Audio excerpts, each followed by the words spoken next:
Yo, the Central Games. This is Pixelia here. I'm with my man Morph Bot, and welcome to season four. What's up, y'all? Morph, Good to see you. thank you for being here with us today, man. Uh, so Morph, we've been discussing this for a while now. Finally, it became reality. So I really appreciate you taking the time to be here. Yeah, And anytime. It's always a pleasure to kind of like do stuff with the DCL community. So yeah, happy to be here. Thank you for inviting me. oh, thank you, man. So Murph, let's just dive in. I always ask people the same first question. In your case, which be like, how was it that you came to acquire your first coin, your first crypto coin, and how did that process lead you to the central end? Cool. Yeah, good question. So I mean, my initial like crypto exposure was pretty early. I have like an older brother who was really into Bitcoin back in the day. He used to run like private servers and basically to join the IRC chat group or whatever was like a small Bitcoin fee. So yeah, it was kind of like where I first heard about it, but I thought it was pretty silly. I was like, why would people use like internet money? Why wouldn't you just take like USD or something? Like I didn't really understand the point of it. And then I had some friends that bought stuff off Silk Road, and that was kind of like, oh, okay, I'm starting to see some anonymity and like some online payments that maybe are like a little suspect, and I could see how it would be useful for criminals and things. So my initial impression was not great, right? I was like, oh, okay, so this is for criminals. I can see why it would be useful, but I don't need it. I'm not a criminal. But then, anyways, yeah, I mean, I think that was early. That was like 2013, maybe 14, and then several years later. I actually, I was doing a lot of like technical consulting, and my company was getting a huge amount of requests for crypto consulting for like architecture and just people wanting to know like what is the blockchain, how does our company leverage it, and that was around 2017. So that was when I really started to look at it from like a no longer just like a niche kind of thing. I saw it as like, oh, like real businesses are starting to adopt this, and I need to look into it and like figure out what's actually going on so I can, advise people, even if that advice is just, hey, it's a scam. So I started looking into it, and Bitcoin and Ethereum, I got like sucked right in the rabbit hole of Ethereum. I did like crypto kitties and all that kind of stuff, just back on the early days. And I thought those Gen 1 crypto kitties would be worth a lot of money one day, but they never really came to fruition. Should have, yeah, I mean, should have minted some crypto punks instead, right? That was a bit of a blunder on my part. But it was cool to be there for that kind of like initial phase of NFTs, and I even saw, I think it was maybe 2018, I saw some Decentraland beta, like some very early kind of like clients and stuff. Tried to run it on my MacBook and it just crashed. It like overheated immediately. So I'm sure a lot of like Mac users feel that pain because I know that was pretty ongoing until we got the desktop clients. But yeah, and then I kind of during the bear market kind of just like detached from everything. We weren't getting requests from anyone anymore. So kind of just sat back and kind of like figured, oh well, like maybe that's a dead market. But then, COVID happened, and I saw all these kind of like resurgence of Bitcoin after that crash to like 3K. And seeing it come back from that was like pretty eye-opening. I really thought that like that was the moment crypto would die if it was going to. And so it kind of like gave me confidence, right, to like see us come back from that. And then that's when I went all in. I spent like 40 hours a week just like learning more about it, like not for my job, but just for like personal interest. And then, yeah, coming back to the central land, met Zeta and learned about L1 wearables, which like I have a big background in like RuneScape and like party hats and stuff. And so L1 wearables just kind of like struck that chord with me as like a rare NFT that made sense. And that was really what, inspired like the whole Morph Bot character and everything. And that's why I'm still here, I think, is just getting those L1s and building a character and like building an identity and then having like the real metaverse, right, has always been like interoperability and exploring things and being able to take your 3D character into Grand Theft Auto and stuff. So yeah, I mean, it's really been a wild ride since then. Just so many things I didn't think I would end up doing here. Like I learned Blender and all that stuff. And every time I learned something new, it kind of sucked me back into the ecosystem, So that was a really fun process. But yeah, just been chilling since then, really. Let's stop for a second in the L1 wearables, because I know that you are quite a collector. when it comes to Yeah, I mean, wearables? I love the fact that the contract's locked, right? Like, there can't be any more made, and early on, the L1 stuff was like really just like highly regulated too. We didn't have this kind of anyone can submit a wearable. It was more like, oh, we need the community to submit them and we're going to vote on them and only the best ones will make it in. So I think there is like a lot of kind of native quality to the L1s too that, we've surpassed now for sure because we have so many highly talented like Blender artists and stuff. But yeah, originally for what L1 was, I was just super impressed that the Morph Bot or like the Wonder Bot actually looked like really really good for low poly, and then yeah, it's rare, so what's not to love? The hazmat suit as well. Like I think you own all of them, right? Yeah, I got the hazmat suit and the I got one full set. So I got I think I'm the only person with the boots and the hazmat suit. And I got really lucky because I snagged those boots for like 0.05 ETH or something, which was just yeah, it was so rare. I saw that on OpenSea and just slammed that right away. But I've overpaid for my fair share too. I think I've got the cyberpunk jacket that was kind of my OG L1. I'm not wearing that at the moment, but there's only 4 of those in the game, and I own 2 of them, so that's like 50% the supply. And I consider that to be like the rarest L1 of them all, so I love that one. Did you like this wearable museum? Is that your project? Yeah, so that was something me and Zeta did a while back. Because Zeta had all this land and he was really looking for just like some fun stuff to put on there. And I just thought having an L1 wearables museum would be really sick. So yeah, I built that for Zeta, and then he like hosted it for me. I'm not sure if it's still there. I know he recently sold the land. I'm not sure if the new owner kept it up or not. But yeah, we just thought it was a cool way to kind of showcase that stuff in world. I think there is a couple of them, right? Like even in Genesis Plaza, there's like some wearables on display, but no one had really taken the full set of L1s and kind of put them like, or at least all the mythics, and put them all in this like one area. And it was a cool experiment for me too because I didn't even know, I didn't even know what L1s were out there at that point. So it was just like a research project to go find them all, and turns out they're all on GitHub and they're all listed there. So yeah, it was a really fun project just to like see more about the space. And I know others learn about L1s through that too. So that was cool to show everyone. The Wonderbot, was it your first L1? No, my first L1 I think was like some of the commons. Like I bought like some of the Raver outfit, and a couple other like smaller pieces. And then I found out about the mythics, and that's kind of when I had this moment of like in my head I thought like 1 of 1,000 was rare, right? Because I come from RuneScape where like the party hats, I mean, there's still tens of thousands of those, and they're so rare. So when I saw like, oh, there's only 1,000, like to me that was still rare. But then when I found out about the mythics, I was like, well, I mean, that's way rarer. That's insane that it's like 1 of 10, and like some of them are even less, like 1 of 8 or 1 of 4.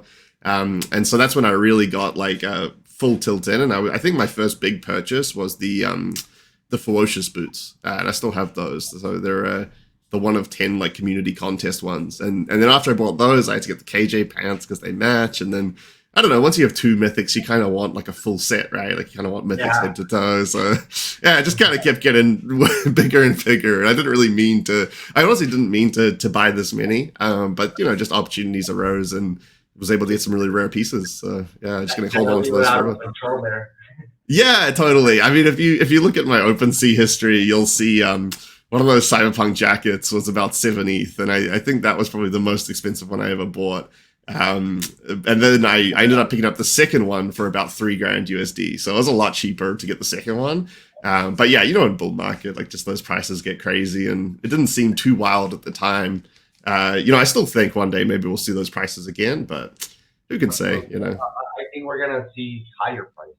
Yeah, yeah. I mean, I hope so. I think the ferocious boots and stuff like that, right? That are artist collabs. I mean, they stand a real chance to get ferocious prices, and some of his stuff goes for 20 These ETH. are these are the boots that you're always wearing, right? Like the colorful These ones. are the cloud boots. Yeah, so I don't wear them as much now because now I kind of rock. I have the uniques, right? Like the nouns uniques, and I really like rocking unique wearables just because they are 1 of 1s. But yeah, those boots will always be like one of my favorites, and I do have them. Whenever I wear the full Wonderbot, I always wear them with those shoes and the butterflies, and yeah, I love that fit. That's always gonna be one of the classics. When at which point did you adopted the Wonderbot as your uh, let's say digital self? Yeah, good question. I mean, that was really the thing was I wanted to make a VTuber, and this was before we had like Doki's like upgraded faces and things, and I really couldn't identify with the base avatar. It just wasn't. It was too low poly for me. It was really hard to like see that being upgraded and see it being like really great as a VTuber. But then when I looked at the Wonderbot, I thought that that was something that could really like represent itself and like be its own kind of unique character. There's even some messages in the Wonderzone Discord of me like before I got it, being like, "How do I get a Wonderbot?" And like, it was like months before I got it, was like harassing the team. I was like, "Is there a Wonderbot for sale? Like, come on, like look at these L1s I have. Like, what, you guys want to sell one to me, right?" Uh, and then I ended up getting really lucky. I bought it from Lou because me and Lou had a bit of a dialogue. I bought some other kind of like rare L1s off him. And then when he ended up selling it, it was the number one mint. So it's actually like labeled the 1 of 10. Was the first ever minted Wonderbot. So I thought that was a pretty special one to pick up, and again paid some decent ETH for it.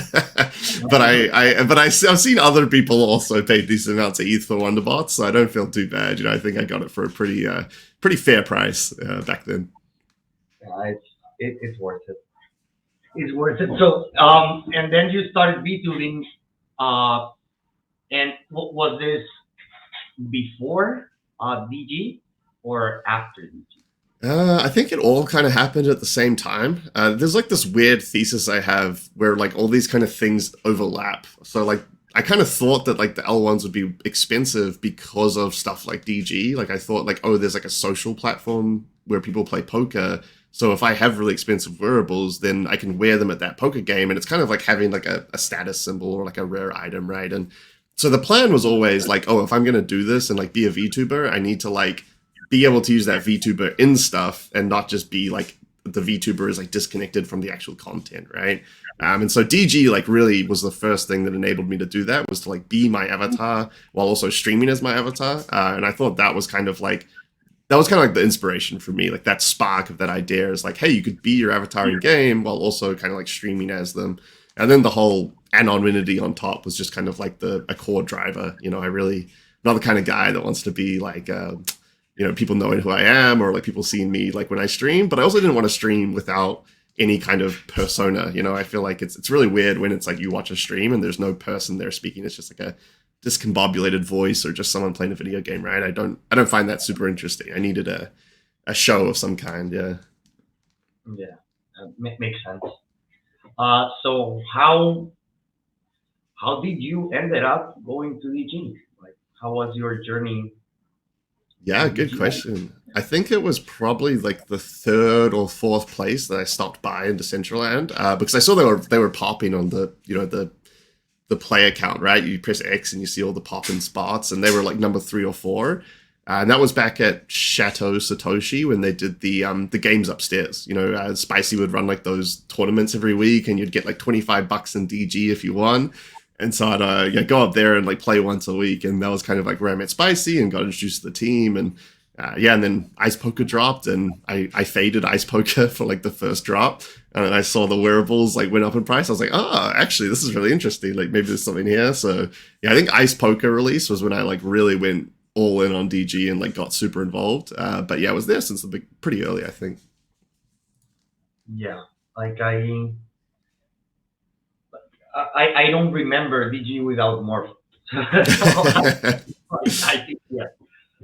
Now, talk to me about Diamond Hands Nights. How was that born? Because I know that you were there to create it. Yeah, I mean that really goes back to like the OG Discord days of DG, where I think a lot of us, I think we had our crowns at that point, maybe if I remember right. There was like the crown chat, and we kind of had this large group of, I guess you'd call them investors or over investors at that time. But we all wanted to play, but we were all delegating, right? And we were all making like pretty good money delegating to users, and there was no real like owner's game or anything of that like concept happening, right? But there was like a desire for it. Like we'd always talk about it in the Discord, and sometimes people actually ended up organizing like spontaneous games, but I was never there for them, and I was getting really frustrated. I was like, okay, what if we just make a day? Let's just make it. I just sent a message in the Discord. I was like, what day do you guys want to play poker together as an owner's game? And we'll just do it after reset. So it's like a really simple time for everyone. And I put little emojis on the message. I was like, here's the emojis for which day you want to vote for. And we literally just did a vote. And then I think the Discord came through, was like Thursday was the most voted option, which I told everyone. I was like, by the way, Thursday is the only day I can't do, because Thursday I usually have like IRL stuff, like work drinks and stuff. Yeah. So I was like, oh my God. I was like, the event I want to run, like I can't even go to it. So I ended up saying like, oh, well, like if you guys really want to do Thursdays, like that's important to me. I want the community to be there. So I ended up just kind of like telling my IRL responsibilities that like, we can just move this to another day, or I'll just come through like once a month or something. And yeah, I mean, I've missed a lot of afterworks drinks because of DHC, but I wouldn't change it for the world. That was definitely worth it. Uh, so this is like we're talking about a year plus. Yeah, I mean, a year and a half, I think now. I think, yeah, I've been streaming it since March of last year. So that's about a year and 5 months now, right? So yeah, almost a year and a half. But I think we've been running it since like February. So that's been pretty cool. Like at which point or when the DG approached you to tell you, hey, you know what? Let's make it an actual. Yeah, that was super cool. I think it was about 6 months. So I think DG was really busy in the bull market, and they were having so much going on. Like we had like so many events and stuff, and like all the advertising and things. And then I think once that kind of like dwindled down a bit, they were looking more at like community stuff. And so yeah, that was only about 6 months after we started, and then they hired the DJ and like made an official event. And I think at that point, like the numbers like doubled. Like we used to have like 35 or so people would show up. And then as soon as DG started supporting it, like the first night was crazy. I think we had like 70 to 100 people, like at once. So probably like a couple hundred unique users. And then even today, I mean, we still in a bear market. I'm still pretty proud. We hit like 40 to 50 users, right? It's pretty fun. Yeah, it's like for me, the peak event for DG. Like I always miss it, but I always try to miss it. It's pretty fun because, like you said, it's the dynamics of that night is just way different than what happens on the DG grounds all the time. Just the simple fact that you can choose where you want to see, who you want to sit with, who you want to play with. It's Totally, yeah. a real game changer. Especially when they're assigning you tables right now and everything. So um, at the beginning, I thought like, oh, people are gonna use this to cheat or whatever. But then I thought like, no, this is actual owners. Like people are just gonna come here and chill. And then one day it caught me by surprise to find out that this is happening on daily basis. Like, Yeah, yeah, that was a surprise to me too. Yeah, I mean, I knew people did spontaneous games, but I think it was like Zesty and a few of those guys. yeah, They just started doing it, right? And that was cool to see. That was really cool to see. I know there's like some other communities, like they started up different time zones too. So I think there's been a couple of those. I'm not sure if they're as consistent, but yeah, it's super cool because that's what it was always supposed to be, right? Like it wasn't supposed to be a Morph Bot's created an event and like he's in control. It's like no, I'm just like trying to put a time out there and put an event out there, and like whoever wants to come through should. And if you have your own community or your own nights too, that's awesome. Like I think that all just adds together to like the value of DHC, right? yeah, yeah. It does, it does. But what do you think about the casino right now? Oh, yeah, I'm really excited. I mean, that was kind of what I first wanted to join for, was like this authentic casino experience in the metaverse. And I'm still waiting for VR because I really want to like play casino games in VR. I think that'd be so awesome. But I think what we have now is getting really close to that like true casino experience. I'd love to see, like some cash games that are like tournaments and stuff, and just kind of like running in the casino too, because that's more my style. I prefer like small entry tournaments as opposed to cash games. I tend to lose a lot of money with the way I play, but but I love going in there. I love going to the parties, the DJs. I mean, it's such a cool environment and like a vibe, right? It's hard to get that like anywhere else, especially like PokerStars or in these other like traditional platforms. Yeah, I think that's what makes the Central End so cool. you know that it is a game, but it has like a high social socialing socializing. I don't know how you say it in English. Like it, like the driving factor is like you get to socialize 100%. while you game, while you do something, but it's a social platform. You know? Yeah. Yeah. I mean, that's why I think DHC has been such a success, right? Is originally, I mean, originally, if you were five stacking five level fives, we were talking like 200 to 400 USD a day. So there was like a real competitive element there that when you showed up to DHC, you felt like you were playing against some really intense poker pros.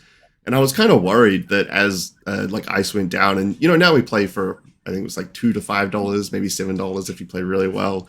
Now that we play for a lot less, I was worried we'd lose that kind of competitiveness that shows up like at those games. But it turns out that because of the social element, everyone is super competitive still. Like everyone wants to be the one that gets top stack on that night, and they want to beat the person that beat them last week. And like you can't fake that kind of like engagement, right? Like it's just so sick. Yeah, I don't know, and also it's a good vibe in the community. You know, like I've never had bad experience while playing poker. Well, I've Yeah, had bad experiences inside the central end. Very few non-DG related. But everything related to DG tends to always be super fun. yeah, yeah, Um, totally. I think it's like an ethos there, right? It's like people aren't really trying to like sell you something, or like especially in this space in crypto, it's like so difficult that a lot of people you meet are just trying to like advertise or just trying to like sell you a product or like even just scam you outright. But like DG events, like because we've already bought the items and everyone's just playing free to play, it's just such a good vibe. Everyone's kind of there to like have a good time, and like the community support is huge too. I feel a lot of like my viewers in stream, I probably wouldn't have except for the fact that they're like great community members and they just love to support like anything that's DG related, and others that are like putting in work, right? yeah. And what are you currently working on, Morph? What can we expect from you? Oh yeah, I got I got a lot cooking. I got a V3. This avatar I'm in right now is V2. So this kind of added like the mouth movement and the eye movement and all that kind of stuff. But I have a V3 that's coming with proper hand movement and like full body tracking, and we should be able to do some cool stuff with that with some new programs. And then also, it's still pretty early, but I've like almost finished conceptualizing it as like some kind of game show. I really want to like do like a stream where people can drop into like a world or something and partake in like a VR game show of sorts. But that's like, I think we'll probably do that in Hyperfy, but I think it'd be really cool if everyone could like, come in as the Decentraland avatar and just drop in and like do a stream where they can like show up on stage and maybe like win some money or something. But that's long term, long term. For now, yeah, weekly poker games, all that will still be happening. I got some new Web3 games too. I really want to play, like Oh Baby Games Kart Racer and Parallel, the card game. Just really excited to kind of like expand the amount of streaming stuff we do. But I want to keep it consistent. I want to always Thursday will always be Diamonds Hands Thursday night, and you can always expect that if that's when you're coming through. Yeah.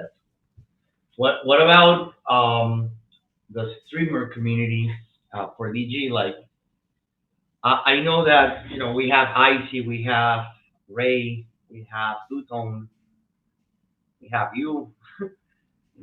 We have Milito, we have myself. Um, well, I know exactly what we're what we're doing and where we're going. Uh, what do you think? What do you think that you will be doing in the near future, DG related? Like, Good question. I mean, I hope we have some creative tournaments or something, right? Like I've really been waiting for the kind of like the main table tournament vibe and having like these larger scale tournaments. So I'm hoping that's something we can pull off. I haven't heard anything yet, but just in my mind, I'm hoping that's what we're going to be doing in maybe 6 months or so. That would be really nice. But other than that, just continuing to grow Diamond Hands Thursdays, maybe more casino events. But yeah, I'd love to have more like creator clashes, like maybe even some heads up games or something. I think could be a really fun kind of concept if we get like a bunch of streamers on like a call and just do some tournament style stuff. So yeah, that's all. I'm very excited for that. I just don't know if we have necessarily the infrastructure for that yet, but I hope it's coming. I think it's coming. It's part of what DG is constantly, they're constantly improving, and I think it's just a matter of time before we get that. So Yeah, that hopefully. that Yeah, should I agree. be that should be something to look forward to.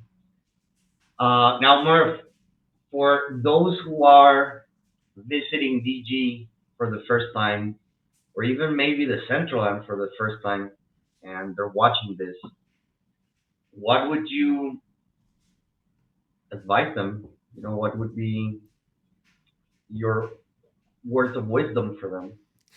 Good question. It really depends on you, right? Like it depends on what you're interested in. For me, I love like the back end of Decentraland. I love like the architecture and the infrastructure that lets you do stuff. Creating this VTuber was so easy because Decentraland let me just kind of like buy the assets and then download them, and they were pre-rigged for Unity. So I would say if you have game developer experience or if you're like a programmer at all, like tuck into the Decentraland SDK and like all these pieces and see if like you can leverage them in your own projects or if there's anything just like fun you can do with them. If you're more of like a community or like a gamer and you're coming to Decentraland to like play games, like you say, it's like a very social environment. So like it's really great to like meet people. I think DG is one of the best games that we have in Decentraland, especially from like a social element. So I would encourage people to check that out. Like get a level 5 wearable, come to our Diamond Hands Thursday night. But yeah, I mean, really, because it is a metaverse engine as opposed to like just a game. Like I consider Sandbox to be a game, right? Like there isn't really any massive engine development that you can do there, and you're kind of limited by like what the platform can do as opposed to like what you can do. Whereas Decentraland's the opposite. You're not that limited. If you have like some skill sets you want to try out, like if you're a 3D modeler or if you're a developer or if you're like a marketer, there's like so much you can do in Decentraland that just is like fun to explore and like grow your skill set. I never would have expected that I would learn Blender, but I did because Decentraland like showed me how to do it. So yeah, just get stuck into that kind of stuff. It's always fun to like be a member of the games and like play the game just on the front end, but it's really really something special to like get into the metaverse engine and see how it works, or even take your avatar to another game, try out our VRM export.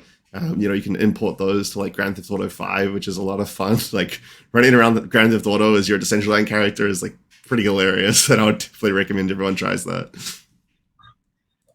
Like, did you do it? Yeah, I got some pictures on my Twitter. Let's see if I can find them of Oh, I'm gonna go like right after we finish. I'm gonna yeah, later. it's not as simple as the drag and drop with the VRMs, but it is like a very similar format. Hey, I'll send this tweet. Yeah. Oh wait, hold on. Yeah. Maybe I can. Mark, and just to wrap it up, bro. Like, what would you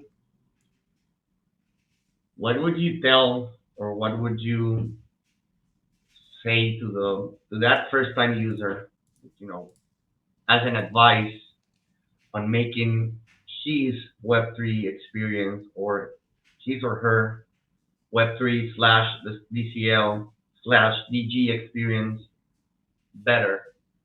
I feel that for many first time users, it's also their last, because DCL lacks, well, not so much now, but it lacks, like I would say, like a mentorship program or something like that, where people show you what you can really do in the central end, because it's just so massive Hmm. that it's super simple to just be, to get like disappointed, not disappointed, like just to lose interest, because it's just so so so big and massive. So what would you advise to someone who's here for the first time, and just to make his or her experience better Yeah, I mean in the that's world? a great question because I think like the first time I logged in, I like logged out almost immediately. I think I logged in and I like looked around Genesis Plaza and I like couldn't even see anyone. Right? I was like, where the hell is everybody? So I would recommend finding people, finding communities, finding like groups that are already present in Decentraland and just seeing what they do. And making friends that can like help you explore. Like one of the first people I met, I think on like the second time logging in was Zeta, and he introduced me to Last Slice, he introduced me to L1 wearables, and you can't necessarily just like jump into those things by yourself. It really does help to have someone else to show you. So yeah, like leaning on that social element of the game and trying to find people that are like-minded and find people that, even if they're just someone you look up to as like a creator, like just trying to like join their Discord and like see what they do and kind of like learning more about behind the scenes. That stuff will go really far in like growing your understanding of like not just Decentraland, but like the overall metaverse in general. I think, which is really cool and honestly something special. I think a lot of people get caught up on like what is the metaverse, and like it's really hard to define that because it's a very generic concept. But the metaverse is really this like cool concept of like creators and like empowering creators and like connecting creators. And so if you're a creator or if you're like a consumer of creators, like having access to that is really powerful. It is. It is, bro. It is, and it is like look what we're doing. It is. It is the only platform that I've seen where you can interact with those who are usually unreachable, or hard to reach. Yeah, totally. Yeah, I mean, Maybe, yeah, I don't know, Jack Frost, Spotty Wi-Fi, um, the baby dolls, like totally. even yourself, like people see you guys as celebrities, and they think that, and they think they have the misconception of thinking that this is unreachable people, and it's not. Like we are literally a community, and it's pretty cool to see that happening because I don't think that all platforms um, allow this. This is for me. This is the only one I've seen that allows this. Totally. Yeah, I mean, I talk to a lot of the people in Decentraland. Like it's kind of like I'm an open book, right? Like people want to DM me, or as long as they tell me who they are. If I don't know, like sometimes I get a lot of scam DMs. So just tell me you're a Decentraland community member. I'm always down to like discuss things, or just we're all part of like such a niche community that we really are like defining something that isn't defined together. And I think that's really powerful. And I went into VR chat before Decentraland, trying to I knew I wanted to build an avatar, I just didn't know how. And I went into VR chat and tried to like meet creators and tried to find someone that could kind of like build me like a VR chat avatar. And it was just so difficult because like it's so hard to find people. It's so hard to like talk to people that like, even if I talk to someone, I don't know like if they're a good creator or not. There's no like on-chain evidence of like what they've made.